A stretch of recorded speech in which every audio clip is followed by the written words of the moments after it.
Welcome to Toffee TV. It is my three things: Aston Villa 3, Everton 0. I am in my car. I'm away at the moment, and I've had to get some decent Wi-Fi by coming out in my car and watching the game. And I shouldn't have bothered really, because that's how I feel right now. Aston Villa 3, Everton 0. Comfortable win in the end for Villa. I think they deserve to win overall. I think Everton, can't take the two main forwards out of this team.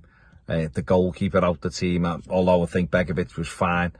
Seamus Coleman out the team. We can't afford to lose that many players and still perform to a decent level. And in a game where it was, Villa are very much going to be in the hunt with us around the same positions, you can't give the first goal away and expect to get anything out of it as well. And it's just frustrating. First thing I want to talk about is the injuries. Obviously, it's just so disappointing that we're getting these injuries. We were the only club last season to have every squad member injured at one time or another. And I was hoping that this season we'd have a little bit of the rubber the green with injuries. I know every team gets them, of course it does, but not many clubs would get both the centre forwards injured, both the main strikers injured, lose the goalkeeper. The right back thing, I've had loads of messages today about Coleman blaming Marcel Brands, and you can blame Brands, you could blame Benitez, you can blame Mashiri, whoever. Everton should have found the right back. They've been looking for one for years. Coleman was always going to get injured. He's already been injured for Ireland. He's always going to pick up an injury. He's 33. I love him, absolutely love him, but he should really just be a squad player now. We tried Ben Godfrey out there today. To be honest, he hasn't had a very good game. I don't think John Joe Kenny's the answer either. Personally, going forward, but Everton have had the opportunity to address it and they haven't. But these injuries are racking up now. Richarlison looks like he's out for a while.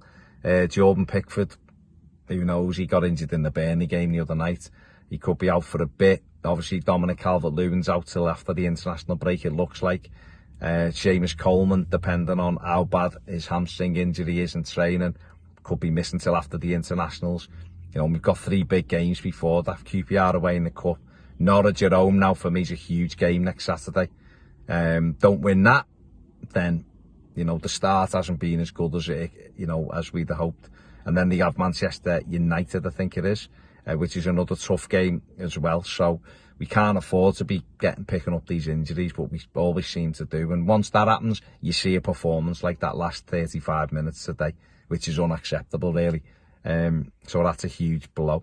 The second thing I want to talk about today is just Everton being ragged, and this is something that the managers has made a difference, definitely, but I think the players have got to do the same thing and pull together.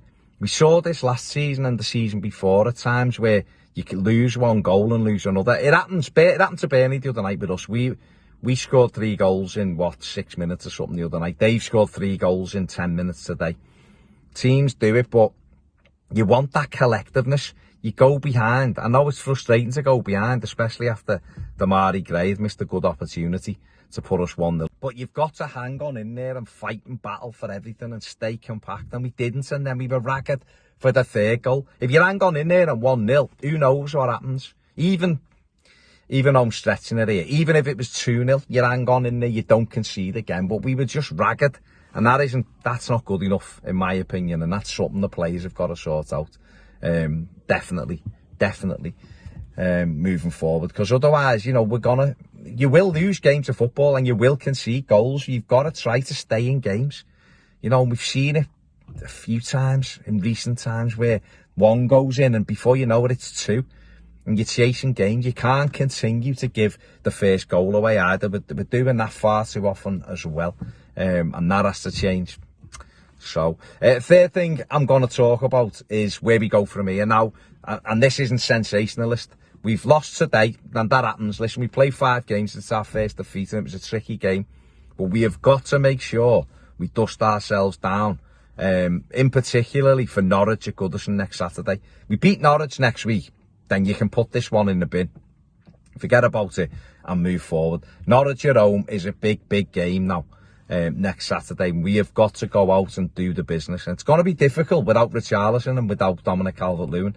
Other people have got to step up. Today, Rondon doesn't look fit. He done an hour today. He doesn't look sharp. Damari Gray has been absolutely sensational, but he's missed a good chance today, and we can't pass those opportunities up, particularly not when when we've got no Dom and no Richie.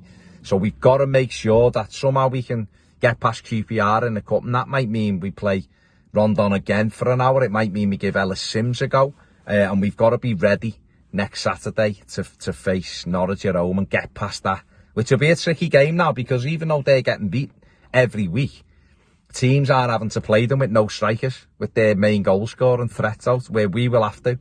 So we're going to have to, by hook or by crook, get past them. If we do that, then we can, like I said, we can put today in the back of, in the basket, go to United and try to, I don't know, keep it as tight as we can, get through the international break, and we might have Dominic Calvert-Lewin available then again, and one or two others, when I don't, like I said, we'll have to wait to see how long Richie's out, but it's probably going to be longer than a month, so we're just going to have to hang on in there. But that's, it's a big week now, and we have to make sure that we don't waste the decent start of the season that we've had. So it's all eyes on Norwich now. The manager's got a lot to do this week, and he needs to make sure that we're ready. I'm sure he will, but that's where we've got to go. And the fans will help, obviously, being at Goodison next Saturday as well. We'll be right behind them, and we'll have to shout and roar them on to 3 points. And we get those 3 points, it'll settle that back down again. But very disappointing tonight. But Villa, you can't, Villa deserve the win, and you've just got to go.